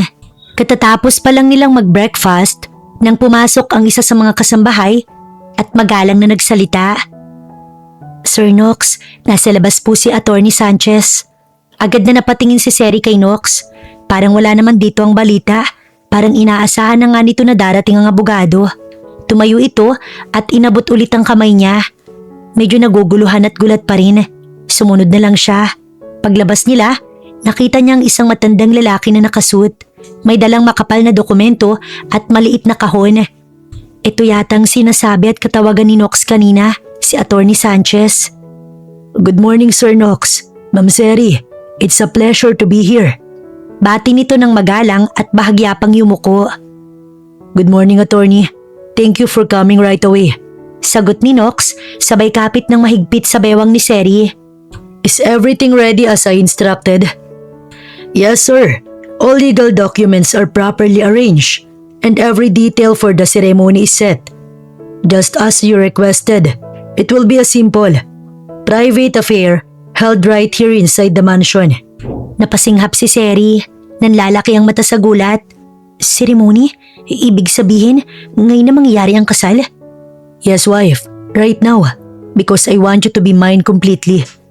And I am the only one who has the right to claim every part of you. Bahagya itong lumapit sa gilid ng kanyang tenga. Napaiwas siya ng tingin sa bulong na iyon ni Knox. Nanginginig ang labi niya habang umiiling. Medyo kinakabahan. Kinurot niya ito ng mahina. Bahagya lang na tumawa si Knox. Wala akong isusuot, Knox. Nakahanda na ang lahat, babe. Wala ka nang dapat alalahanin. Bumalik ka na sa room mo at may tutulong sa'yo para sa pagbibihis mo. Dahan-dahan niyang binuksan ang kahon at nanlalaki ang mata niya. Nandoon ang isang simpleng puting damit. Napakaganda ng white dress na iyon. May pares din na sapatos at jewelries. Ikaw nagplano nito? Ganun kabilis? Oo naman. Para sa'yo, gagawin ko ang lahat ng bagay. We can talk later. Go get ready now, okay? Tinulungan siya ng isa sa mga kasambahay na magbihis at magayos. Simple lang naman ang ginawa. Medyo inayos ang buhok, konting kolorete at makeup, sapat lang para sa kanya. Pagtingin niya sa salamin, parang hindi niya kilala ang sarili. Ang puting damit, sumasakto ng perpekto sa bawat kurba niya. Parang talagang ginawa lang para sa kanya. Paglabas niya ng kwarto, nandoon na silang lahat. Naghihintay sa library ng mansyon. Malaki at maliwanag.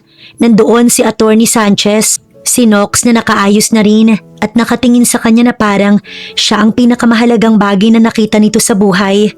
Nandoon din si Cave na nakaayos ng malinis na puting long sleeve polo at ilang kasambahay na magsisilbing saksi. Dahan-dahan siyang lumapit. Bawat hakbang parang lumulutang dahil sa kaba. Pagdating niya sa tapat ni Knox, hinawakan nito ang kamay niya ng mahigpit. Ramdam niyang nanginginig pa nitong mga daliri. Kahit gaano pa siya katapang at makapangyarihan, kinakabahan din pala ito. You look breathtaking, wife. Even more beautiful than I ever imagined. Bulong nito na siya lang ang nakarinig. Nagsimula na ang seremonya. Simple lang, walang mahahabang talumpati. Seryoso pero punong-puno ng damdamin. Binasa ni Attorney Sanchez sa mga dapat sabihin. Ipinaliwanag ang kahalagahan ng kasal at nang dumating na sa bahagi ng pangako, lalo pang humigpit ang hawak ni Knox sa kamay niya. Knox Fuentosa, do you take Seri to be your lawful wedded wife? Do you promise to love, cherish, and stand by her side through all joys and hardships? In sickness and in health, habang pareho kayong nabubuhay? Tumingin si Knox ng diretso sa mata niya. Punong-puno ng sinseridad at damdamin. Yes, I do. Napuno ng luha ang mata ni Seri nang humarap naman sa kanya ang abogado. And you, Seri, do you take Knox to be your lawful wedded husband? Do you promise to love, honor, and stay with him through every challenge and success, by all that life brings, until the end of your days? Huminga siya ng malalim habang nakatingin sa lalaking matagal niya nang minamahal ng palihim. I do. Tinatanggap ko siya kahit gaano pa kahirap, kahit anong mangyari. Nandito lang ako sa tabi niya. Mahal ko siya at mamahalin ko siya hanggang sa huling hininga ko. Nang magpalitan sila ng singsing, naramdaman niya ang lamig ng ginto sa kanyang daliri. Isang tanda na mula ngayon, wala nang makapaghihiwalay sa kanila. By the power vested in me by the law, I now pronounce you husband and wife You may now kiss your bride, Mr. Fuentosa. Hindi na nagpatumpik-tumpik pa si Nox. Hinawakan nito ang mukha niya at siniil siya ng halik. Ibang-iba sa mga halik nilang puno ng pagnanasa kagabi. Ito ay malambing, punong-puno ng pagmamahal, parang sinasabing, ikaw lang at wala nang iba. Yes, Mommy and Daddy are now married. Sigaw ni Cave na tumatakbo palapit at yumakap ng mahigpit sa binti ng dalawa. Nagtawanan ng mga kasambahay at pumalakpak ng mahina. Sa simpleng silid na iyon, sa simpleng seremonya, natupad na ang pangarap na matagal nilang hinintay. Humiwalay si Nox sa halikan nila at hinalikan ng noo niya habang nakapalupot ang braso nito sa kanyang bewang. Ngayon ay sa akin ka na talaga, Seri. Wala na makakaagaw pa sa'yo. Ngumiti siya ng napipilitan. Pinakasalan nga siya, inangkin at lahat pero ni minsan, hindi niya narinig kay Nox ang salitang matagal niya nang gustong marinig. Naunang lumabas ang mga kasambahay pati si Cave dahil maliligo daw ito ngayon sa pool area. Lumabas na rin siya maya-maya dahil seryoso yata ang pinag-uusapan ni Nox at ni attorney. Pumasok din ang mga tauhan ni Nox. Kinakabahan siya. Kabado siyang bumalik sa kanyang kwarto, ngunit hindi niya pa naisasara ang pinto nang tumunog ang kanyang cellphone. Seri, anong nabalitaan ko na umuwi ka ng Pilipinas? Nasaan ka? Sagutin mo ko, Seri. Kung umuwi kay nasaan ka? Nasaan kayo ng bastardo mo? Talaga bang ginagalit mo ko? Dad. Stop calling me Dad. Kahit kailan hindi ka marunong makinig. Sabihin mo sa akin kung nasan ka at susunduin kita. There's no need, Philip. Just wait for the news and you will see your daughter and grandchild. Nox, anong... Simula ngayon, tapos na ang pagkukontrol mo sa buhay ni Seri. Sinagad mo ang pasensya ko, Philip. Sumisigaw pa rin ang daddy niya sa cellphone. Nagulat siya nang ibagsak ni Nox ang cellphone niya sa sahig at saka iyon nabasag.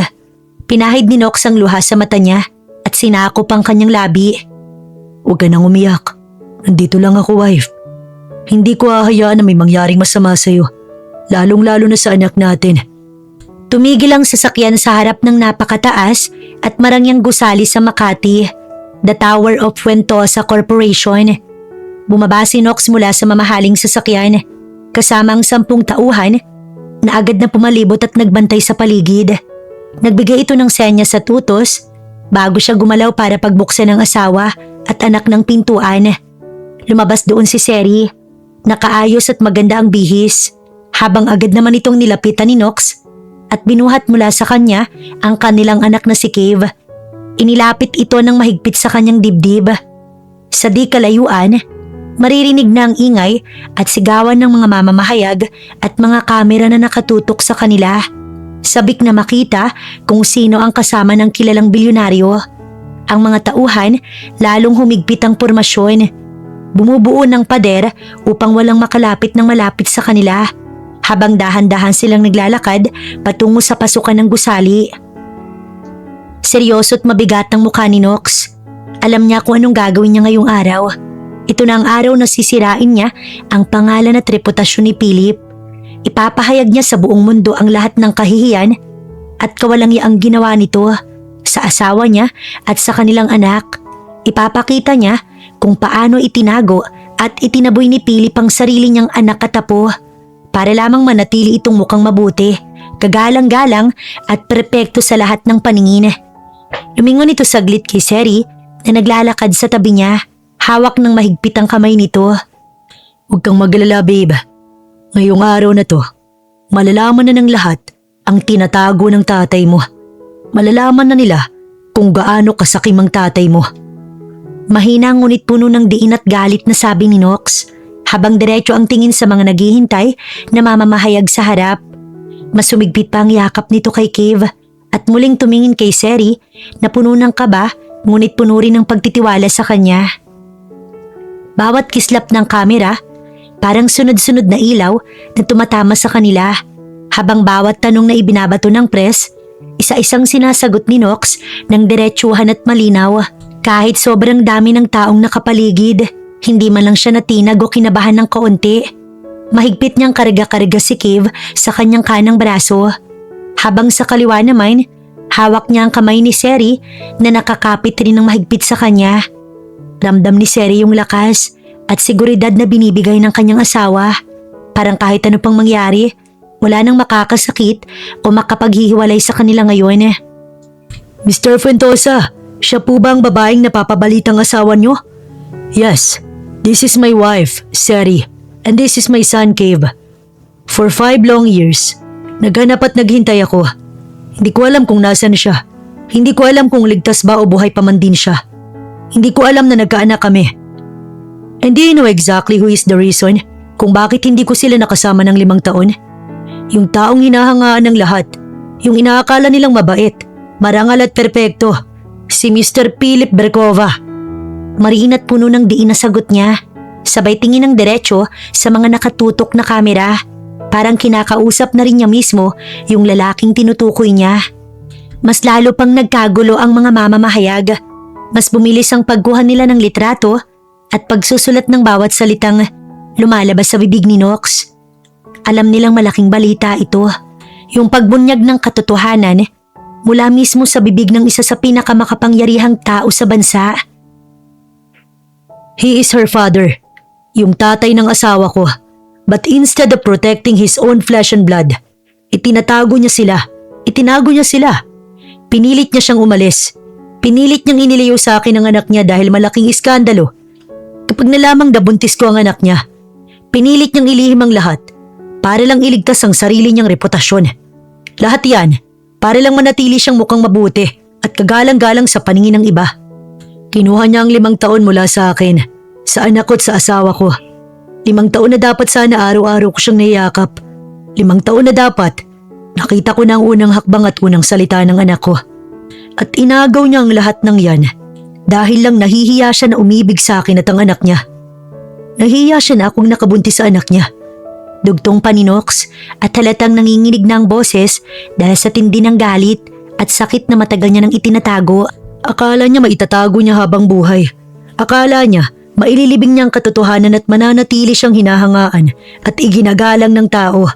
But today, magbabago ang lahat ngayon na nakatayo ako dito kasama ang asawa at anak ko at sisiguraduhin kong malalaman ng lahat kung anong klaseng tao talaga si Philip. Hindi yung mabutit marangal na alam nyo, kundi isang makasarili at malupit na taong iniwan ng sarili niyang anak para lang protektahan ang pangalan at perpektong imahe niya.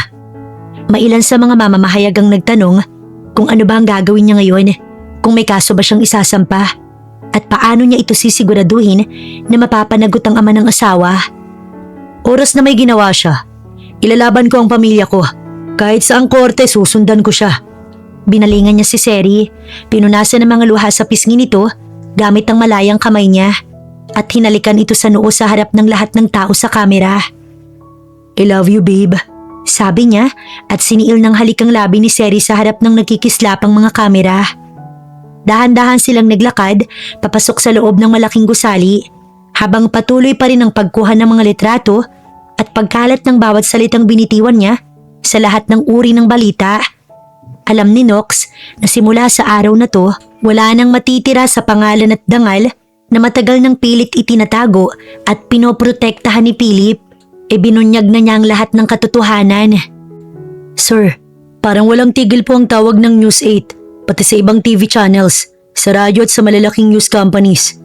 Gusto po sana kayong ma-interview kasama si Ma'am Seri. I don't do interviews. I'll say this once lang, Zoo. And don't call me. Cancel all my meetings. Sige po, sir. If may gusto silang itanong, kay Dwight ninyo ituro. He's the company's vice president. Sa kanya ko muna ibibigay ng lahat ng responsibilities. Nakatayo lang si Seri. Tahimik lang na nakikinig sa usapan nila sa cellphone. Hindi niya alam kung saan sila pupunta. Kasi pagkatapos lang nilang dumaan sa company, umalis din agad sila pagkatapos niyang kausapin ng board members. Patungo sila sa Tagaytay base sa kanilang dinadaanan, pero wala siyang ideya kung bakit doon sila pupunta. Si Cave naman ay tulog na sa backseat. Kanina pa ito nakaupo sa lap niya, pero dahil nangangalay na siya, inilipat na lang ni Nox ang anak nila sa likod. 3 lang sila sa loob ng sasakyan. Hindi niya isinama ang kanyang mga tauhan. Ilang oras na silang nagbabiyahe at ramdam niya na ang gutom. Pagkatapos lang nitong matapos makipag-usap Tsaka siya nagsalita. Gutom na ako. Anong gusto mong kainin? Hinawakan nito't pinisil-pisil ang kamay niya habang hinihintay ang sagot niya.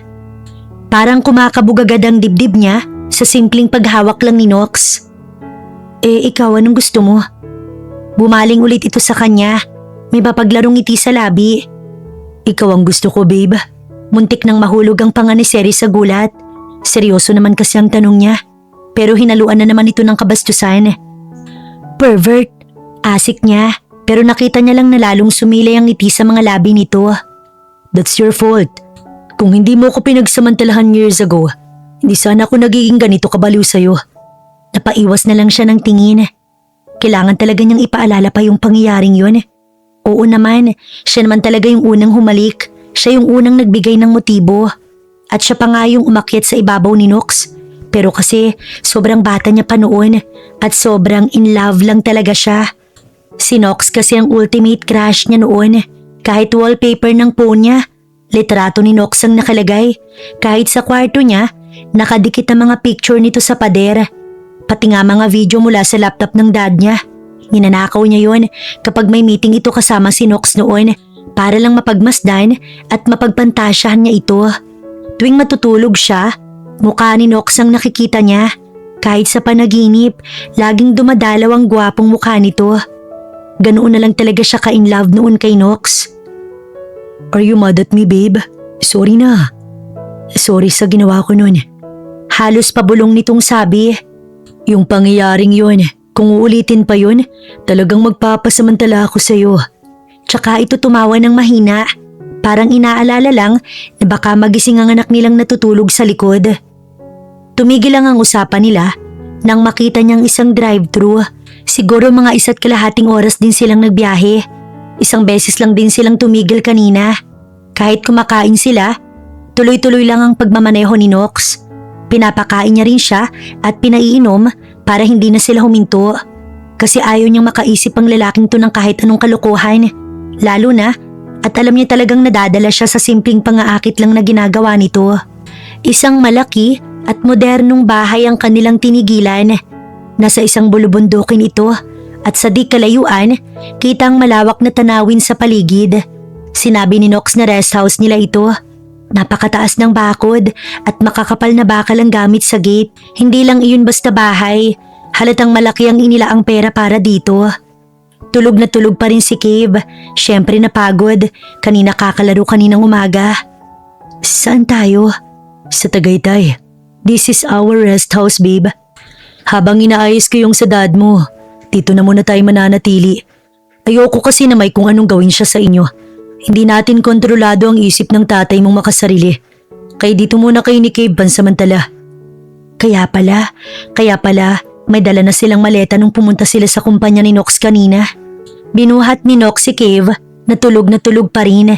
Habang siya naman ay sumunod, balak sana niyang buhatin yung mga dala nila pero pinigilan siya ni Nox.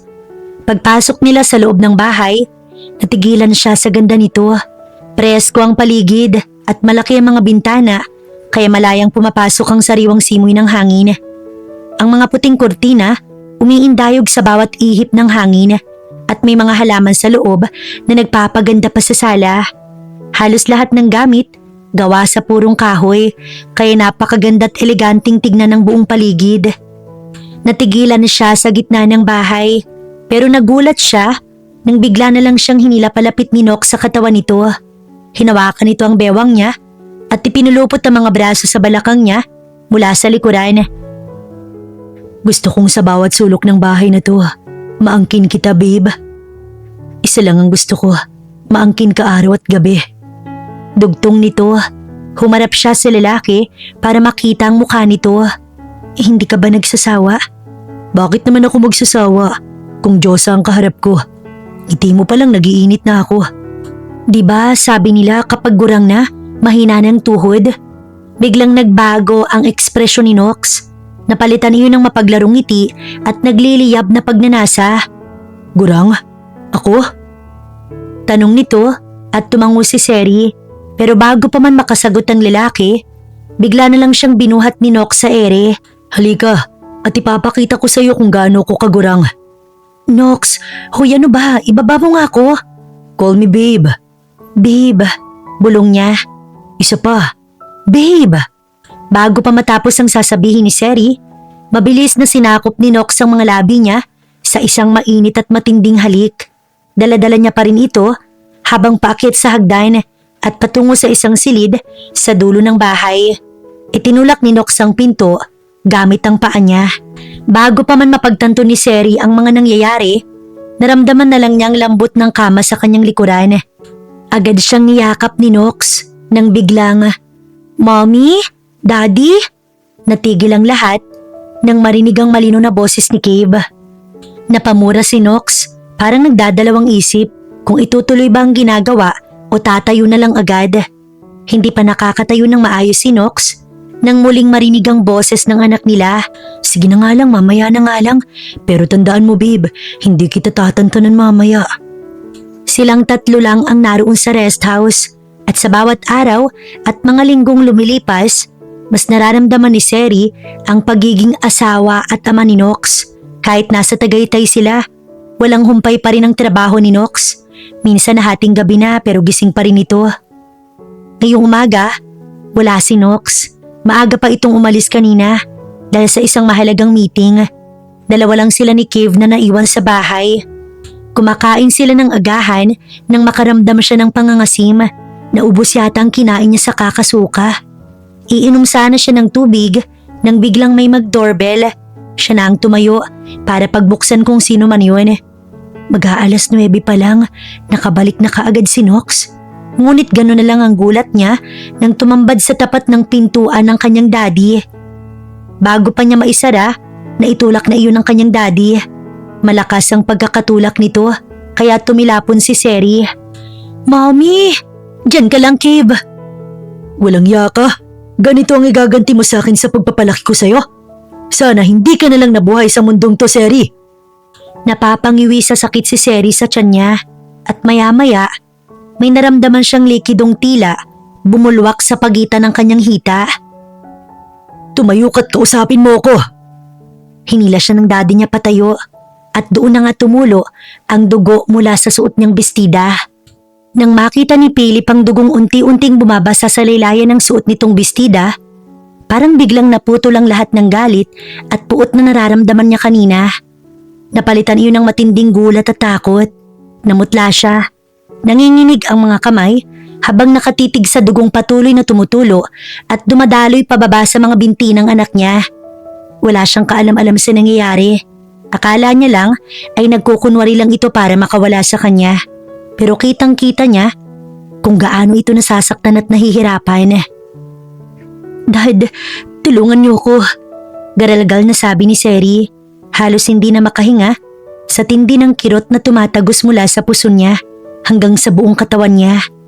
Kahit takot at nanginginig, wala na siyang ibang naisip kundi ang nangyayari kanina.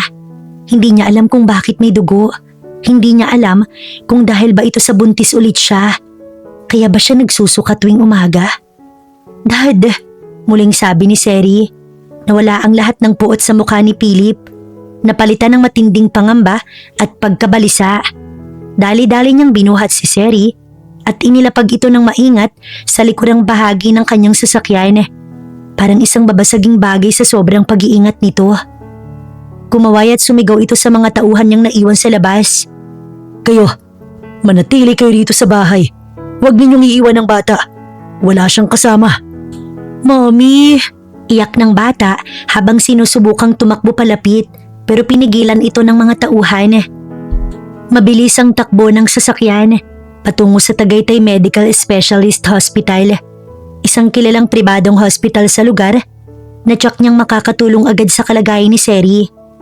Habang nasa daan, walang tigil ang paghiyaw at pag-ungol ni Seri dahil sa matinding sakit. Nakakapit siya ng mahigpit sa gilid ng upuan at sa braso ng kanyang ama. Halos mapunit na ang damit nito dahil sa higpit ng kanyang hawak. Ang sakit, Daddy. Parang may humahatak at pumipilipit sa loob ko. Sa bawat hiyaw at daing na naririnig ni Philip, lalo lang siyang nasasaktan at nababagabag. Nagsisimula ng tumulo ang luha niya dahil sa matinding pagsisisi. Dito niya na-realize, dito niya naintindihan kung gaano kalaki ang kasalanang ginawa niya sa anak niya. Wala siyang ideyang buntis pala ulit ito. Hindi niya alam na may buhay na naman na nakatago sa loob ng tiyan nito. Kung alam lang niya, hindi sana niya ito itinulak. Hindi sana niya ito sinaktan. Hindi sana siya nagalit at sumugod ng ganon. Patawad anak. Hindi ko alam, patawarin mo ko. Magiging maayos ka pangako. Malapit na tayo. Huwag kang bibitaw. Ang lahat ng puot, ang lahat ng kagustuhang sirain sila ni Nox, lahat ng iyon biglang naglaho na parang bula. Napalitan ng matinding takot na baka mawala sa kanyang anak niya o baka may mangyaring masama kay Seri at sa batang dinadala nito. Nang sa wakas, nakita na nila ang malaking gusali ng hospital. Agad na huminto ang driver ni Philip sa tapat ng pasukan. Lumabas siya kaagad, sumigaw para humingi ng tulong at dali-daling binuhat uli si Seri papasok sa loob habang patuloy pa rin ito sa pagiyak at pagdaing dahil sa sakit. Agad naman itong sinalubong ng mga nurse at doktor na agad ding nagmamadaling ilatag si Seri sa stretcher at itulak papasok ng gusali. Naiwan lang si Philip sa labas ng pinto.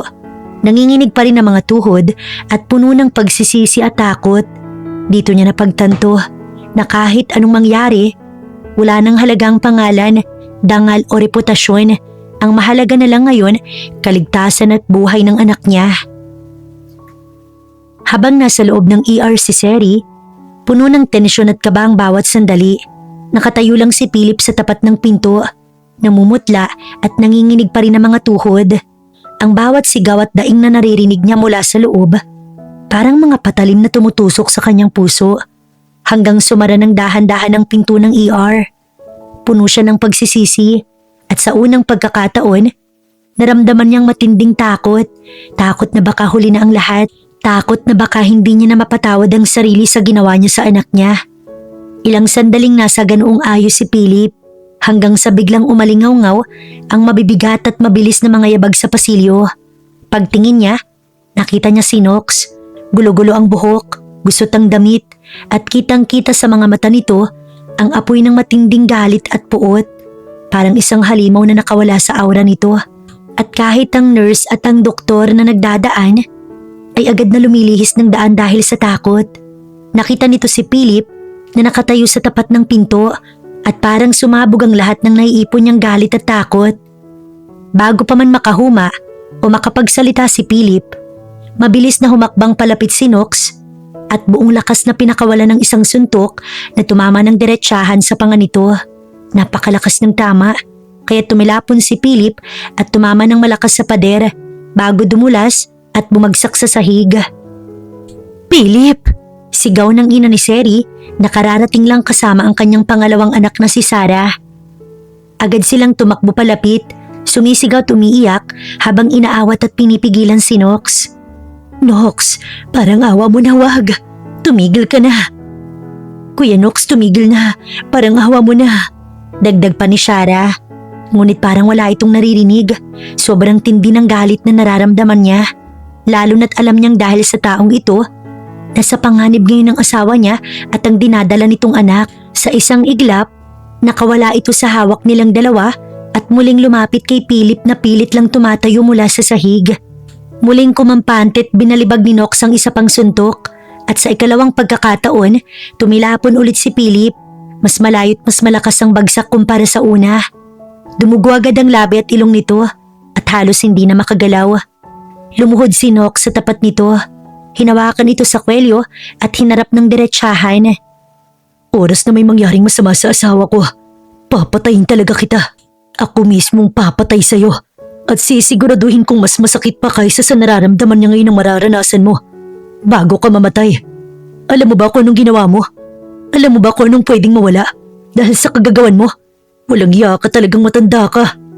Binitiwan niya ito ng marahas at muling humarap sa pinto ng ER. Halos isang oras din ang lumipas habang naghihintay si Nox sa tapat ng pinto ng ER. Hindi siya mapakali, paikot-ikot siyang naglalakad. Sa bawat galaw ng kamay ng relo sa kanyang pulso, lalo lang tumitindi ang kabat takot na sumasakop sa buong pagkatao niya. Maraming bagay ang pumapasok at lumalabas sa isip niya. Paano kung huli na? Paano kung may nangyaring hindi maganda? Paano kung mawala ang bata? Hindi niya akalaing buntis ulit si Seri. Wala man lang itong nabanggit sa kanya at lalong hindi niya akalaing kayang gawin ni Philip ang sarili nitong ama ang saktan at ilagay sa panganib ang anak at sarili niyang apo. Nang dumating siya sa bahay, naabutan niyang umiiyak si Cave buhat ng isa sa lalaking tauhan daw ni Philip.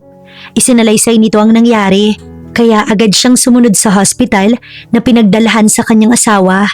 Naiwan si Cave sa bahay. Nagbanta siya bago umalis, oras na may nangyari sa isa pa sa anak niya. Sa wakas, bumukas ang pinto at lumabas ang doktor. Dok, kamusta ang asawa ko? Kamusta sila? Calm down, Mr. Fuentosa. Nandito ko para ipaliwanag ang lahat ng nangyari. Ang dahilan kung bakit dinugo at nakaranas ng matinding sakit si Seri ay dahil sa matinding pagkabigla at epekto ng pagkatumbat pagkabagsak niya sa matigas na bagay. Alam niyo ba na siya'y 6 na linggo ng buntis? Dahil sa lakas ng tama ng katawan niya at sa balakang, naging sanhi ito ng matinding paggalaw at presyon sa loob ng kanyang matres. Ito ang nagdulot ng pagdurugo at matinding kirot na nararamdaman niya. Pero gusto kong linawin, mabuti na lang at naihatid niyo siya agad. Dahil kung hindi, tuluyan na siyang makukunan at hindi maililigtas ang anak niya.